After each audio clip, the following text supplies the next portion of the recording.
So, ano po yung ano, ilang taon na po kamong nag-held ka ng ano ini, ang event na ini? From the start pa naman na basic pa lang kami.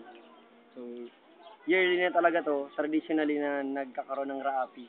Ang RAAPI kasi, ano yan, evaluation yan ng mga performance kung may natutunan ng mga kadete o wala. So, maapektuhan po ba yung grades nila, halimbawa, mali-mali yung pag-perform nila sa ano sa field mamaya? Yan. Isa pang magandang tanong yan.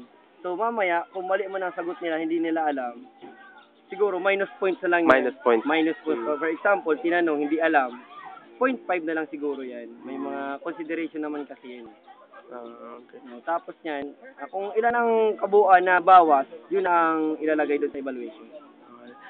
Nung po ba nagsimula ba nagsalin po ba sa event na to bilang isang kadete, hindi bilang ano, dati before? Before, kasi pagpasok ko pa lang dito, nag-cadet officer na ako, pumasok ako ng fiscal.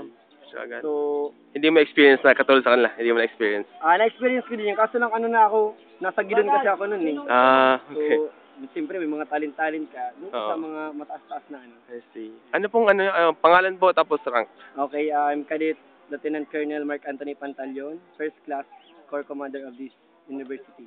Maraming salamat po.